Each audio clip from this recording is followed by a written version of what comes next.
Mi primera aplicación de una orden internacional de detención por principio de justicia universal, penal universal, fue anterior. Fue el día 24 de marzo de 1997 contra Leopoldo Fortunato Galtieri y por los crímenes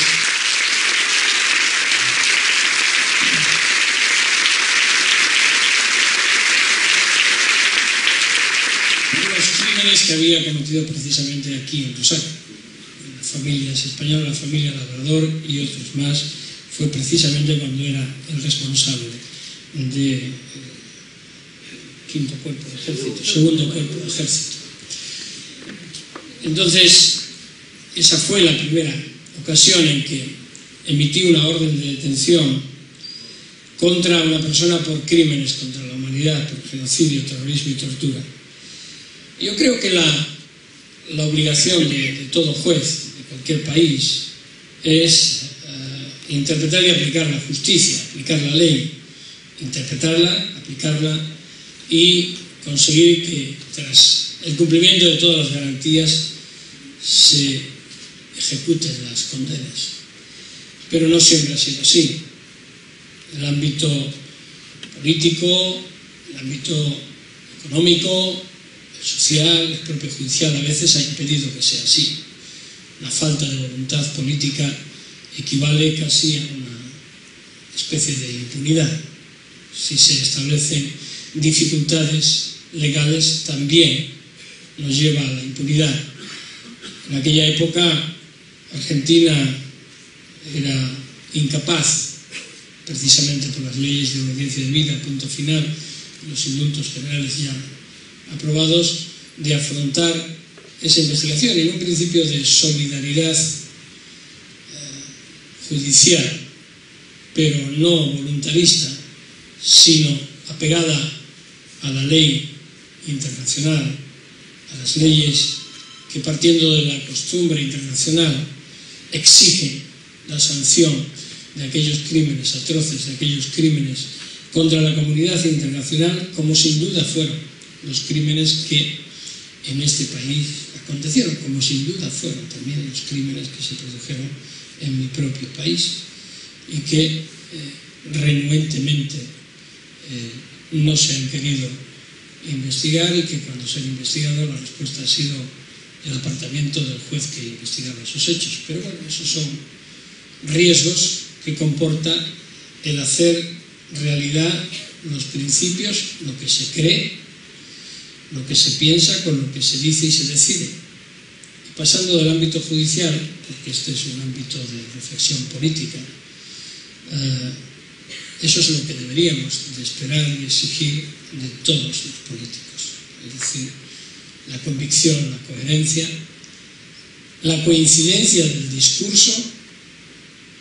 con la ejecución de ese discurso. Desgraciadamente no siempre es así. Los partidos políticos en la mayor parte de los países democráticos se han convertido en máquinas electorales. Solamente procuran la obtención del poder, afirman, para desarrollar un programa. Y eso puede ser cierto. En cada momento debe de serlo. Pero realmente lo que yo como ciudadano, presumo que todos los que están aquí como ciudadanos queremos, es mirarnos en la clase política, porque al fin y al cabo son los que nos dirigen, son los que nos gobiernan, son los que marcan la pauta en nuestra sociedad, nuestra sociedad democrática, es mirarnos y verlos reflejados. Es decir, es esa especie de mirarte al espejo cada mañana y no tener que apartar la vista del espejo porque no eres capaz de aguantar lo que estás viendo, ¿no? Los servidores públicos en general, sean jueces, sean secretarios, sean fiscales, sean cualesquiera, el servicio de la administración, la clase política, los políticos, debemos de ser esos espejos limpios en los que los ciudadanos se sientan representados, reivindicados, y por tanto lo que pedimos como ciudadanos es que se haga coincidir la ética de la convicción, con la ética de la responsabilidad, es decir, lo que se dice, lo que se piensa con lo que se hace. Yo ayer, y no tengo ninguna razón para, decimos en España, hacer la pelota, es decir, tratar de adular, no tengo ninguna razón para adular a nadie, sí de agradecer, pero yo ayer tuve la sensación de asistir a un evento en el que se me hacía un reconocimiento y por tanto estaba honrado y contento y orgulloso de que fuera así, casi con las lágrimas en los ojos, al ver a tantas personas queridas allí, abuelas, madres, familiares, personas vinculadas a lo que durante estos años, desde 1996, ha sido mi vinculación con la Argentina. Y digo que por tanto estaba contento de estar allí. Pero oí un discurso y vi a una responsable política, la más alta representación de este país, la presidenta Cristina Fernández de Kirchner, que me dio la impresión de que ese discurso de lo que se dice, lo que se piensa y lo que se hace coincide. Y por tanto,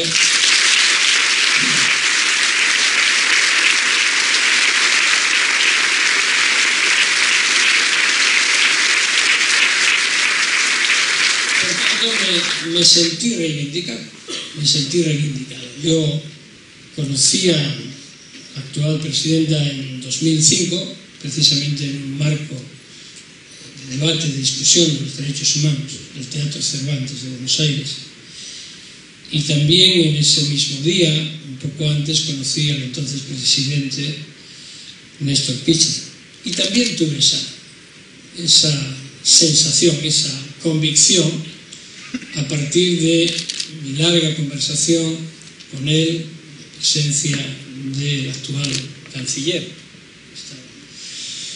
Héctor Timerman. Y la verdad es que después, poco a poco, se ha ido confirmando esa impresión. Por tanto, creo que de alguna forma tenéis vosotros la suerte, y me es indiferente la adscripción política que tenga cada uno, faltaría más, pero tiene la gran suerte de haber tenido en los años últimos dos políticos que, al margen de cualquier otra crítica, han sido coherentes en lo que decían, en lo que hacían y en lo que pensaban, por lo menos en la parte que yo conozco, y desde luego en lo que es el ámbito de la defensa de los derechos humanos, con todo lo que ello comporta.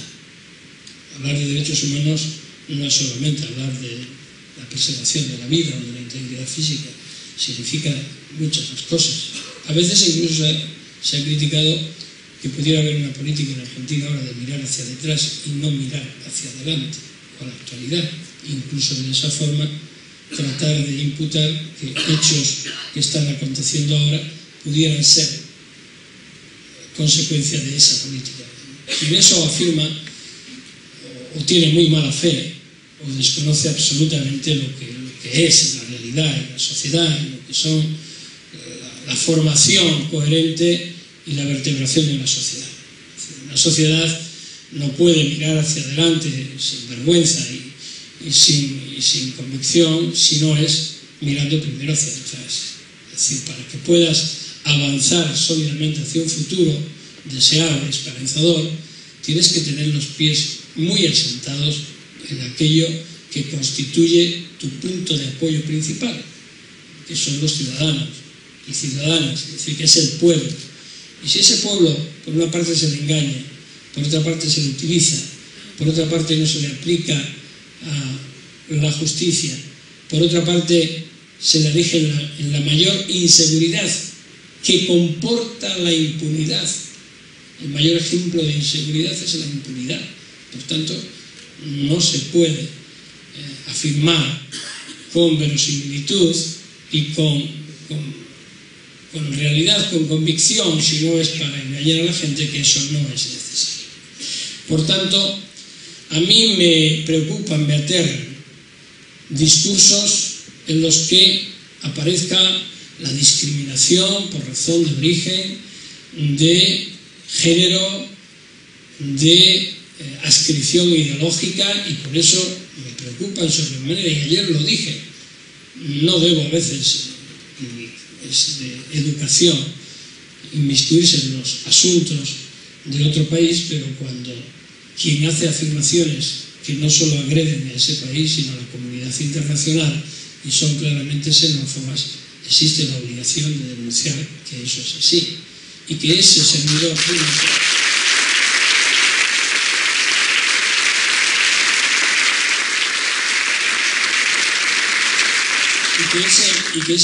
público no es digno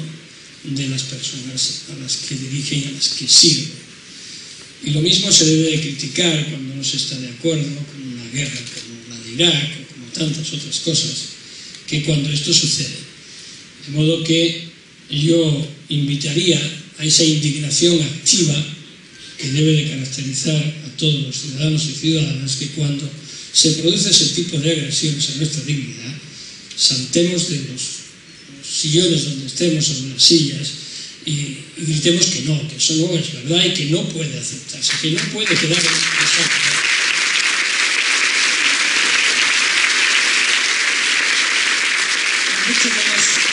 Y mucho menos, y con esto ya termino, en una Argentina, lo decía bien mi amiga Ana María, en una Argentina que ha demostrado al mundo, y de nuevo no es admiración, es constatación de la realidad, que ha asombrado al mundo con la evolución que ha tenido en la defensa de los derechos humanos, en la lucha por los derechos humanos, y a quien tanto hace, pues tiene el problema de que se le exige más, y entonces tiene esa carga de, al ir en la cabeza de la manifestación, todos los golpes pueden venir por detrás, pero a veces esos golpes también te empujan a seguir adelante. Y Argentina hoy día, con todas las limitaciones que se puedan hacer a afirmaciones generales, sí puedo decir que está a la cabeza de esa lucha integral, total, en defensa de los derechos humanos. Y eso creo que es muy bueno, pero a la vez, insisto, comporta el riesgo de creer que ya está hecho todo y de que ya no tenemos más que sentarnos porque lo hicimos todo y que otros sigan el camino. Ese es un craso error que muchos han cometido, por ejemplo, en mi país, en el que después de haber abanderado esa reacción por la justicia universal, que no fue solamente cuestión de uno solo, sino de muchos, aunque a veces es fundamental que haya alguien que inicie para que los demás sigan, apoyen y hagan más grande la iniciativa, pues ahora estamos en una fase de retroceso, cuando nos hemos mirado a nosotros mismos, ese espejo se ha empezado a enturbiar, se ha empezado a difuminar la imagen y deja fuera a todos aquellos que todavía en muchos miles están esperando un reconocimiento por parte del Estado, por parte de la justicia y por parte de las instituciones como víctimas que fueron de hechos atroces e injustos. Y eso, Argentina, que ya lo ha superado, no debe nunca de perder de vista esa situación y seguir adelante dando ejemplo y peleando y exigiendo a los que hoy forman mayoría de la mesa, a los políticos, que cumplan con lo que piensan, lo que dicen y lo que hacen. Eso es lo que como ciudadanos queremos que hagan. Muchas gracias.